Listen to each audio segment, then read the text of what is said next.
How to get your children to sleep better. James Swanwick here, the Swanwick Sleep founder. So great to see you here. And I'm joined today by Breni Malpass, who is a certified children's sleep consultant from North Carolina. Her business is called Seaside Sleep Consulting. That is a tongue twister, Breni. It is. Lots of S's. And Breni's going to share with us some ways to get your children to sleep better. So Breni, how do we do that?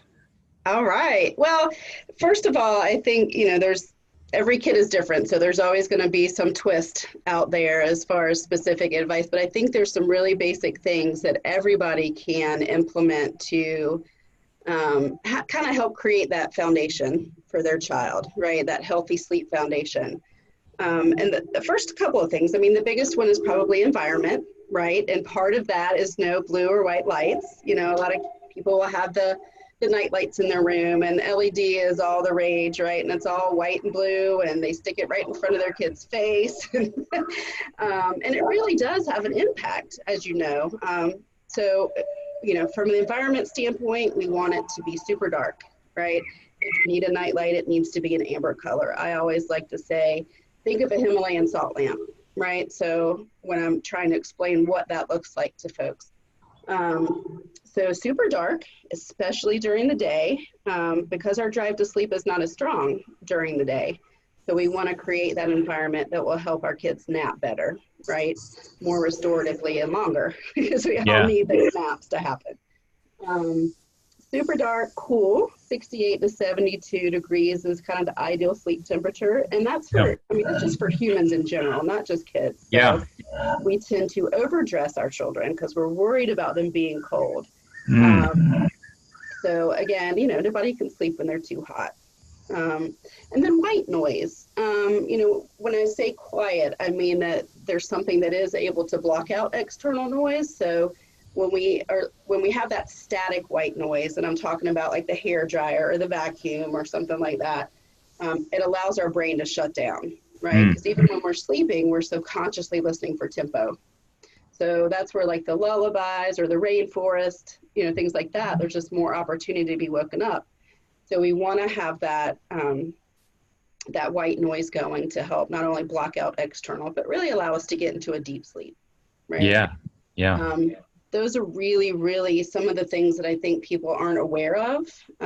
We think about, we want to create that cave, right? We want to sleep in a cave. And that will help us get into a deeper sleep.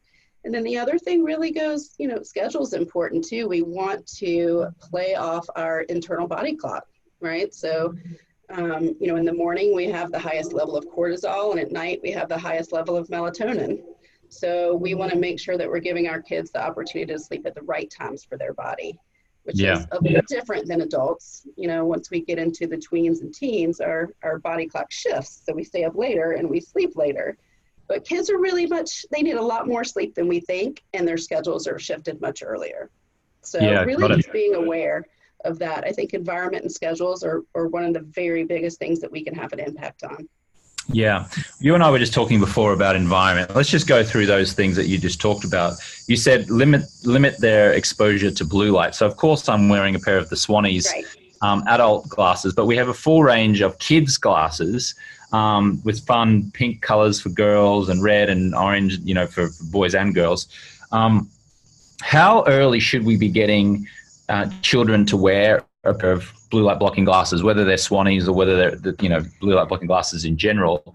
How soon should we be getting children to wear these glasses? Because today kids are looking at iPads, they're looking at screens, they're watching cartoons on the television, and that blue light is really causing them to sleep poorly, be irritable, have bad grades at school, and just to have all these kind of like personality issues. And if you want to be a much calmer mother or father, then you definitely want to try and create some calmer kids, right? So at what age should we be getting them to wear a pair of Swannies glasses? I think, like you said, they're watching electronics as early as, under a year, even though the American Academy of Pediatrics says no screen time. But the fact of the matter is they are. And part of that is, gosh, parents are working, they get home, they just need a minute to make dinner. So they get, some screen time at that point. So, I mean, I think it's important as early as possible, Yeah. especially in the evening, because that is when it's gonna interfere with their ability to fall asleep and then stay asleep, which is, you know, really As early as they don't destroy their glasses, because yeah. I gave a pair of the kids. Again, every kid is different, right? So I gave a pair of the say kids. girls are more easy on them than boys, but that's not necessarily true either. Yeah, I was saying I gave a pair of the kids Swannies to my niece Sadie, and she was 2 at the time. This was a few years ago now, and they lasted about 2 hours, I think, before they were kind of destroyed.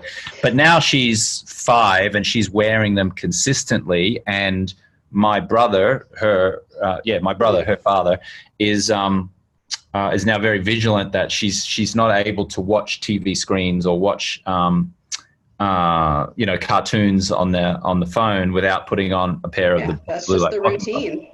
Yeah. And that's what it has to be. It just has to be automatic. Yeah. The second thing you mentioned was temperature. You said 68 to 72. I actually would even push it a little bit cooler to 65 to 69 degrees Fahrenheit. So all the studies have shown that a cool temperature is optimal for best sleep. Sure. So if you have an air conditioning unit, just try to put it down to 65, cool that room as much as possible, and then put on a blanket, but have a cool room. And then just limiting the light, of course, at nighttime, an ambient light, don't have the big bright lights for kids, because at nighttime for kids, what that light is doing is that it's tricking your son or your daughter's mind or brain into thinking that it's daytime. So melatonin is not produced as much as it would be. Right, it suppresses it, right? Yeah, it suppresses melatonin production, which means your child will either have trouble falling asleep, or they'll be restless in the night, or even if they just go boom and they fall asleep right away, and they're not restless in the night, they still may wake up irritable. They might be running around. They might be slow. They might just be groggy. It can really compromise your child's sleep if you're continuously exposing him or her to light at nighttime before bed. So just having them wear a pair of glasses, the kids Swan. I don't have a pair of kids glasses with me here, but you can get it in our store on the link somewhere or below here. Encouraging them to just wear those glasses at nighttime as a consistent routine, I think you will see noticeable difference in the personality of your child, just in the happiness level and the calmness, I think. And they're really cool. I mean, I know my kids would just think that they're like special glasses, right? And they would be superheroes or have superpowers because they were wearing them. So I think you could really make it fun too. Yeah. And then last thing you said was a routine. So, is it like 6 o'clock, 7 o'clock every night? Ensure that, is it setting an alarm in your phone that says bedtime, must be asleep, or must be in bed between 6:45 and 7, and then getting up at the same time? Is the going to sleep time more important, or equally important, or less important than the waking up time? Can you talk to that?